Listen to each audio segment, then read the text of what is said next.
YouTube. What's good, YouTube? So basically, we got accidentally saying something only the killer would know. Now, y'all been living the little criminal video, so got another one. See what this time at. Police headquarters, 65-year-old retired Jay Roth arrives seeking assistance. His pressing concern is the disappearance of his 53-year-old friend, Linda Riley. The mystery began the day before Linda was reported missing. Alerted by the continuous ringing of Linda's phone, her neighbor decided to check on her. The neighbor found Linda's house unlocked, but Linda was not there.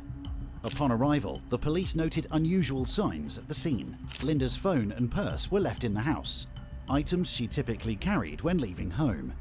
This detail suggested an abrupt departure or possible foul play. The Springfield Police Department, considering these factors, issued a missing endangered person alert and launched an investigation immediately. Jay Roth was with her 2 nights before she went missing. Detectives are aware of their recent contact and believe Roth could provide important information to help locate Linda. Jay Roth. Jay Roth steps into the interrogation room of his own accord, having requested a voluntary interview. He is informed that he is not under arrest and retains the freedom to leave at any time during the interview. That boy, hey. Last night it was about 3:10. I left. She said maybe she's gonna get some cigarette, but she's tired of going to bed. After we went to the garbage and we left in the van and took that about it. And then when I got back to the house, I texted her. Made it home okay. Because obviously she's worried about me. So all this morning, she didn't answer. She does that all the time, but not answer. So, but I don't know. So I'm worried about her. But I don't. Jay's demeanor during interviews with detectives stands out. He appears honest, genuinely concerned, and eager to assist. Roth's earnest expressions and cooperative attitude paint a picture of someone deeply invested in finding Linda quickly. This urgency is because the chances of locating a missing person safely decrease as time progresses. Statistically, the first 24 hours are crucial. The likelihood of finding a missing person alive diminishes with each passing hour, raising concerns about their well-being. Roth's apparent eagerness to find Linda quickly could be interpreted as aligning with these facts. She's stressed out a little bit about these guys who can come over this, but one guy particularly. Who's that she was stressed about? I was thinking the Floyd guy would come in the house the other night, drunk. So you just know him as he's a black male named Floyd. I saw him one time when I don't know what came in the house. Bad cat. Floyd's last name. Bad cat writes Floyd on the fucking piece of paper with scribbles around it, acting like it's some mysterious movie. Like, no, nigga. Bad cat, nigga. No. So what did she say about that? That she was stressed out about? Oh, man. The guy come in the house and he was halfway in the living room. She said, she kind of pushed him out the door. Somebody went out and then full ass he come back over and he was drunk. This is what they said. I don't know if he was or not. So what do you think? What do you think happened? I don't know. Anything could happen with that neighborhood there. It's a bad neighborhood. There's all kind of. Okay. In an unanticipated move, the detective suggests to Jay that the concerns surrounding Linda's disappearance could be overstated. He employs this strategy to assess Jay's true level of anxiety. Is Jay genuinely as troubled as he appears? Or is his display of concern merely a facade to conceal his own involvement? Do you think that she maybe just left? No, she wouldn't leave without her dogs. So. Okay. Are her dogs still there? As far as I know, they were when I left. Could they still be there, you think? I think so. Okay. Jay made a revealing mistake. His claim that she wouldn't abandon her dogs caught the detective's attention. At that moment, there was no possible way for him to know that the dogs were still in the apartment. That statement alone has now made Jay turn from a concerned friend to a person of interest in this investigation. So you guys are good friends. Hold on, what? Apartment moment claimed that she wouldn't abandon. Could they still be there, you think? I think so. Oh, that part I didn't see. Hold on. They were when I left. Could they still be there, you think? No, she wouldn't leave without her dogs. Okay. Are her dogs still there? As far as I know, they were when I left. Could they still be there, you think? I think so. Okay. Jay made a revealing mistake. His claim that she wouldn't abandon her dogs caught the detective's attention. At that moment, there was no possible way for him to know that the dogs were still in the apartment. I mean, he really never That said. He statement said he would alone has now imagine. made So. Jay turn from a concerned friend I to a don't know. person of interest in this investigation. So you guys are good friends. If she ever wanted an intimate relationship with you, you had a little bit of an intimate relationship, maybe having sex on occasion. Is that what you're talking Yes. about? Okay. Have you guys ever had any physical violence? No hitting, pushing, shoving, nothing at all like that. So just some verbal arguments is all. Yeah. Did you have anything to do with her being gone?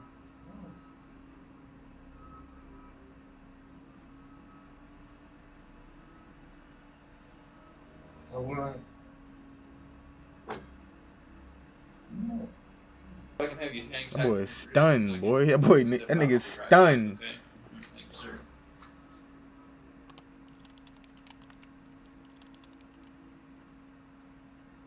A day later, Linda Riley remains missing, and the likelihood of finding her alive is diminishing rapidly. Yep. Then, unexpectedly, Jay shows up again at police headquarters, bringing new information to the table. there are a couple, three things actually. Her ex, he'd bigger, fuller hair. She'd come down to the house one morning after he'd be sitting on her and tried to shoot her up and missed and threw her in the spot. So, and she always had bruises on her arm when he grabbed her.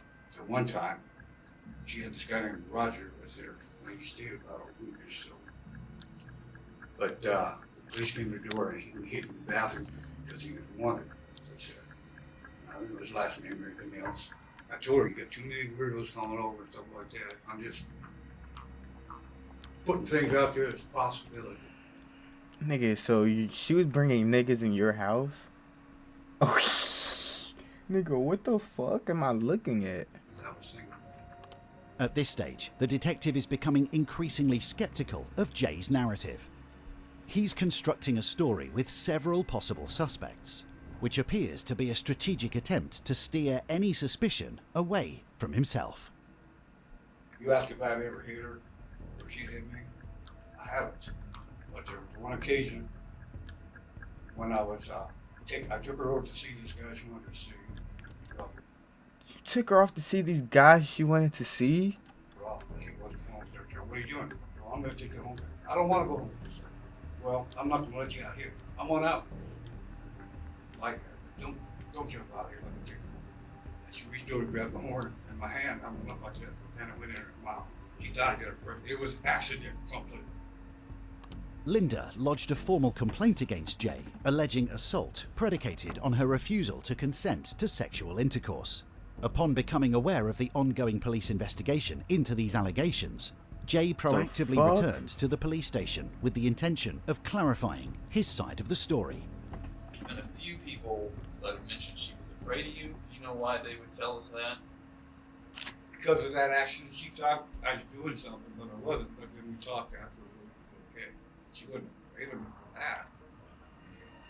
What do you say to some of these people that kind of have said that she's scared of you, that you've been violent with her? I don't think I don't with her. I don't know where that comes from. You don't know why those people would say that? Because the biggest hang up today, because we've talked to so many people, and nobody, there's no side, no trace of her or anything after you leave the house, a little after 3. How do we... He got that where do nigga we go from speechless, there? boy. Hang on 1 second, I'll be right back. Beat you out here just a That minute. nigga's speechless. Following his second interview, Jay was again released to return home, as the authorities found no compelling evidence to justify his continued detainment. Although Jay may perceive his repeated release as a sign of the detectives' belief of his innocence, the truth is that their suspicion towards him is actually increasing.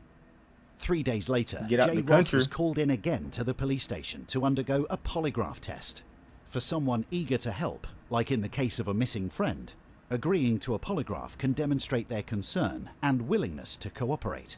Realizing this, Jay Roth has agreed to take the polygraph test. Jay, I'm the polygraph examiner here with the police department.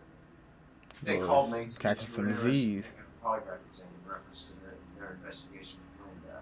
I'll walk you out. Hold on. If you look straight ahead for me, Jay, I'll get you dialed back in and we'll begin. Are you physically responsible for Linda Riley's disappearance from her residence on February 27th, 2012? Did you physically remove Linda Riley from her residence on February 27th, 2012? Did you physically cause the death of Linda Riley on February 27th, 2012? You're gonna ask the same question in different ways. In the first 2 interviews, Jay came across as surprisingly relaxed. He sat back in his chair, showing a lively and friendly demeanour. However, as the investigation evolved and Jay was looked at as a prime suspect, the gravity of his situation appears to have dawned on him. Jay sits alone, waiting for the results of his polygraph test to arrive. He looks completely dejected and worn out. Moments later, the detective enters the interrogation room. The detective Plan ain't work, updates buddy. Jay on the investigation, explaining that search warrants have been issued for his van and home. Well, we got the results back, Jay, and it's kind of what we both knew. We failed it pretty bad. So, yeah. So let's just cut to the chase. Tell us what happened. Let's get this over with. It's been a long day for us all. Our crime scene technicians, they're out at your house. They've been serving a search warrant at your house pretty much all day. And there's some more stuff that's been located at your house that's, again, it's not looking good for you. Obviously, there's going to be some explaining to do. And I'm going to be curious about what kind of... You lived all the way to fucking 70 just to do this shit. Now you're throwing your last little bit of life away. deal you're going to come up with now. We need to get this over with. Quit these games. We know What the fuck is your happened. house? How it happened, I don't know. And that's what I'd like is your reason. Did she come after you? You know, maybe something happened that wasn't good. Whatever it is we need to know, Jay. You need to tell us.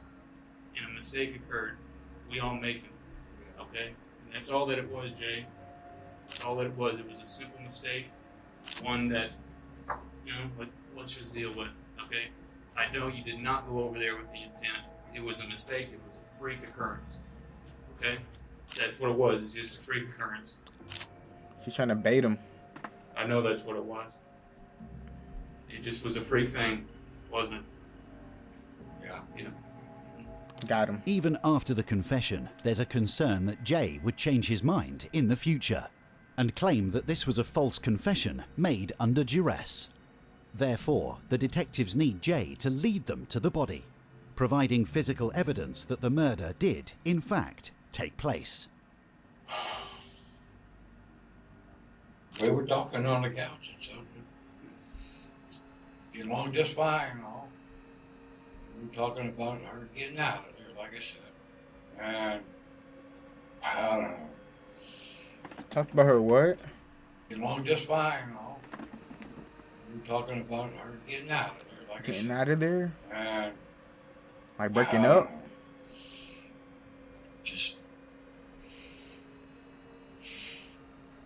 Just things happen. Niggas mad over. He killed her over a breakup, bro. Are you serious? Nigga, fuck these bitches, nigga. And fuck you. Didn't mean to do anything. So then why are you having people stay over that are hurting you like that? Or she got mad at her like said she done caught.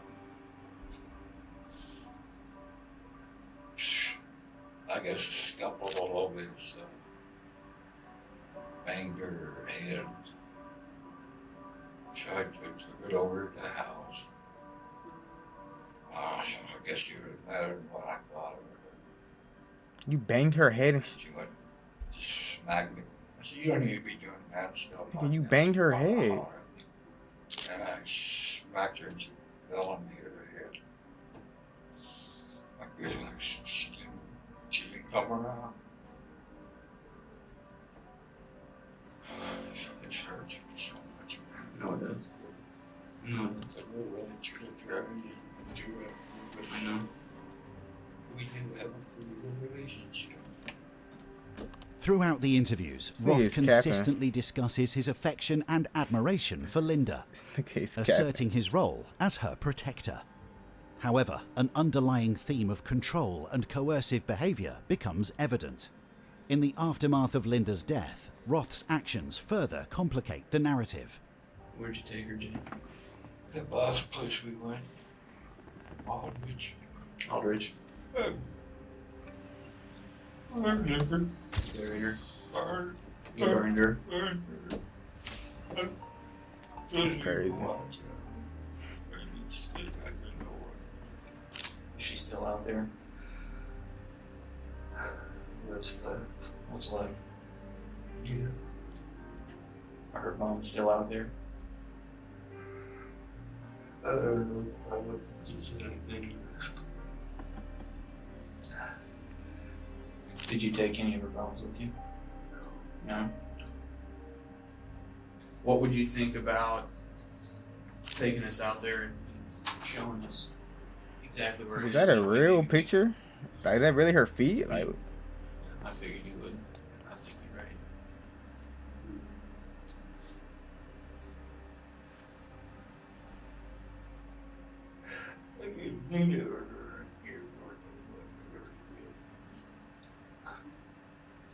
How about I get you some water?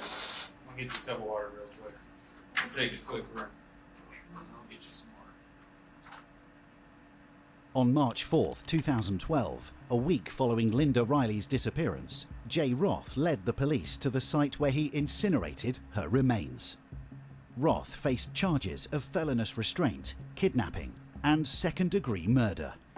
The second-degree murder charge was due to the lack of premeditation, I don't get the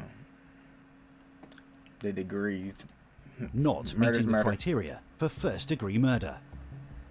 During sentencing, Roth's attorney argued that a maximum penalty of only 10 years should apply because of his client's age and ill health. But the circuit court judge firmly disagreed, saying Roth Good. was a danger to women and children. In July 2013, Roth was sentenced to life imprisonment in Missouri, which means 30 years. He must serve 40% of that sentence, making him 78 before he is eligible for parole. Whoa, whoa, whoa. So he wasn't. Damn, that nigga was 40 something? Stories. What the fuck? Hey man, let me know what I think about that below, man. I'm out this bit.